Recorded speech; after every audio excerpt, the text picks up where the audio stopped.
नमस्ते दोस्तों, मैं हूं राहुल जैन, आपका हेल्थ एंड वेलनेस कोच।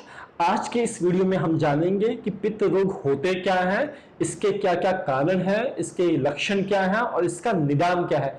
तो बने रहिए मेरे साथ इस वीडियो में। दोस्तों, अगर हम आयुर्वेद की बात करते हैं तो मिडिल एज में जाके हम सभी के अंदर हमको कहीं ना कहीं पित्त रोगों का सामना करना पड़ता है।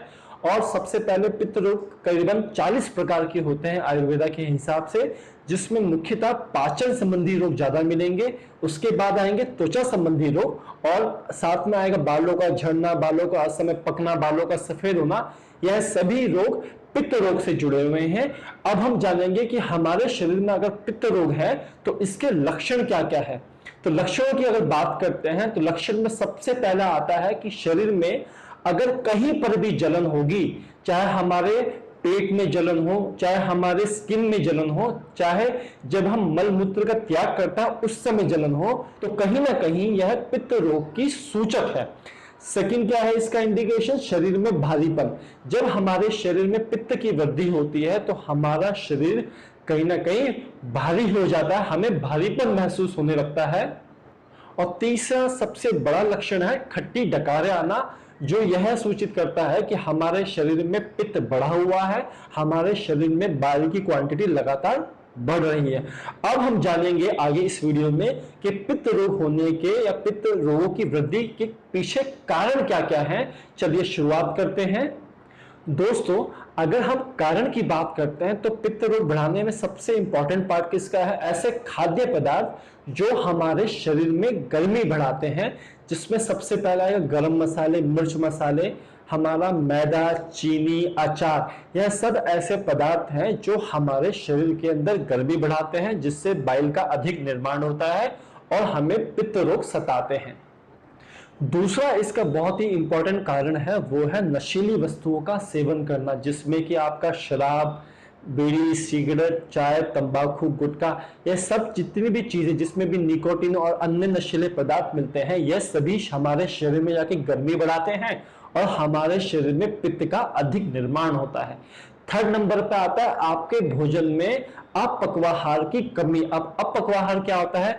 अगर हम जो भी गैस पर पका हुआ भोजन खाते हैं उसको हम बोलते हैं पक्वाहार, और जो भी गैस पे भोजन नहीं पकता है, यानी कि जैसा नेचर ने हमको दिया वैसा हम कंज्यूम करते हैं, तो इसको बोलते हैं हम अपक्वाहार। और जिसके जीवन में अपक्वाहार की कमी होती है उनको कहीं ना कहीं पित्त रोग सताएगा ही सताएगा। ऐसा इसलिए होता है क्योंकि जितना भी पक्वाहार होता है, जो भी हम गैस पे चढ़ाते हैं, उसके अंदर कहीं ना कहीं प्रॉपर्टीज एसिडिक हो जाती हैं, वो एसिडिक नेचर में कन्वर्ट होता है और जब हमारे शरीर में जाएगा तो एसिड कहीं ना कहीं हमारे शरीर में गर्मी बढ़ाता है, जिससे कि बाइल का निर्माण ज्यादा होगा। इसके बाद आता है जो लोग नॉनवेज खाते हैं, चाहे वो अंडा, मीट, मछली, यह सभी के सभी तामसिक के साथ साथ पित्त को बढ़ाने वाले होते हैं, और जो लोग लगातार इसका कंजप्शन करते हैं उनको अक्सर पित्त रोग बढ़ने की संभावना हमेशा ज्यादा बनी रहती है। इसके साथ जो लोग दवाइयों का अधिक सेवन करते हैं, सुबह भी, दोपहर भी, शाम भी, कहीं ना कहीं यह भी हमारे शरीर में गर्मी बढ़ाती है और पित्त का निर्माण करती है। अगर लास्ट के दो और कारणों की बात करते हैं तो पहला कारण आता है इसमें जो लोग चिंता, क्रोध, तनाव में ज्यादा रहते हैं उनको भी पित्त रोग सताते हैं। और साथ के साथ जो अपने शौच के वेग को रोकते हैं, मतलब कि आपको यूरिन जाना है, आपको स्टूल पास करना है, लेकिन आप उसको रोकते हो, फोर्सफुली रोकते हो, तो उनको भी अक्सर पित्त रोग होते हैं। तो अभी तक दोस्तों हमने जाना कि क्या क्या पित्त रोग के लक्षण हैं और क्या क्या इसके कारण हैं। अब हम आगे इस वीडियो में जानेंगे कि पित्त रोग के क्या क्या निदान हैं जो प्राकृतिक तौर पे हमें प्रकृति ने दिए हैं। तो बने रहिए मेरे साथ इस वीडियो में। दोस्तों, अगर मैं पित्त रोग के निदान की बात करता हूं तो आज आपके सामने मैं ऐसे 3 वस्तु लेके आया हूं जिसका बहुत ही सिग्निफिकेंटली इंपैक्ट पड़ता है पित्त रोग को बैलेंस करने में, उसको ठीक करने में। तो इसमें नंबर 1 कैटेगरी में आता है हमारा फटे दूध का पानी।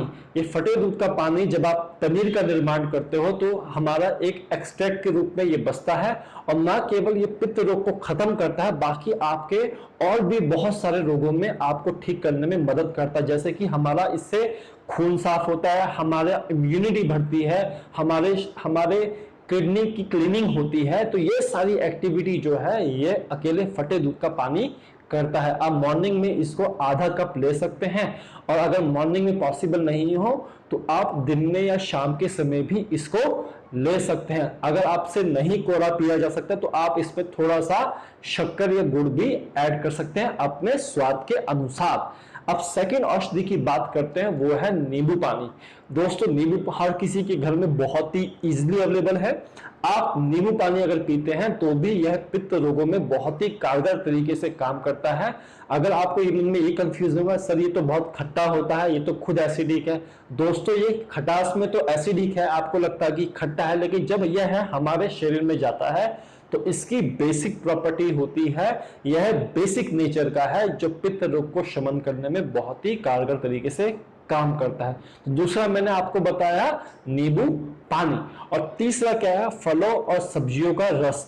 दोस्तों जितना भी हम अपक्वाहार लेते हैं, जितना भी हम फ्रूट जूसेस लेते हैं जो हमारे घर पे तैयार होते हैं, वो बहुत ही हेल्पफुल है हमारे पित्त रोगों को ठीक करने के लिए। जिसमें आप पत्ता गोभी का रस, गाजर का रस, आपका सफेद पेठे का रस, लौकी का रस, अनार का रस, ये सभी के सभी हमारे पित्त रोगों को ठीक करने में बहुत ही हेल्पफुल है। तो दोस्तों अभी तक हमने जाना 3 औषधियां कौन कौन सी बताई। पहला फटे दूध का पानी, दूसरा नींबू पानी, और तीसरा फलों और सब्जियों का रस। अब हम जानेंगे प्राकृतिक चिकित्सा में इसका क्या क्या उपचार है। दोस्तों अगर प्राकृतिक उपचार की बात करते हैं जो आप अपने घर पर ही कर सकते हैं, आपको कहीं नहीं जाना, आपको कोई पैसा नहीं खर्चना, आपको किसी डॉक्टर के पास नहीं जाना, तो ऐसा पहला प्राकृतिक उपचार है आपके पेट पर ठंडी पानी की पट्टी रखना।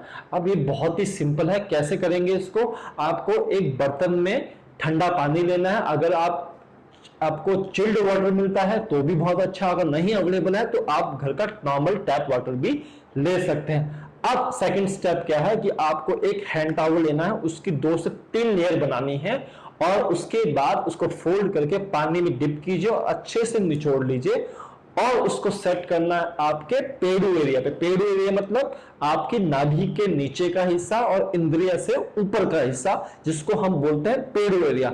वहां पे आपको इस पट्टी को रखना है। कितने समय के लिए? केवल 2 मिनट के लिए। जब 2 मिनट हो जाए तो उस पट्टी को पलट के दूसरी तरफ कर दीजिए, और 4 मिनट के बाद वापस इस पट्टी को पानी के टब में, बर्तन में डाल दीजिए। अगेन वापस पट्टी को निकालिए, निचोड़िए, और सेम ये प्रोसेस रिपीट करना है। आप इसको कितनी बार कर सकते हैं? 4 से 5 बार, यानी कि आपको यह पूरी प्रोसेस कंप्लीट होने में मुश्किल से समय लगेगा 15 से 20 मिनट, और इसका आपको लाभ इतना मिलेगा आप एक्सपेक्ट भी नहीं कर सकते। आपके पेट का कॉन्स्टिपेशन, आपके पेट की अतिरिक्त गर्मी, आपके पेट का एक्सेस फैट, यह सभी कम होने लगेगा अकेले पेट की इस ठंडी पट्टी के द्वारा।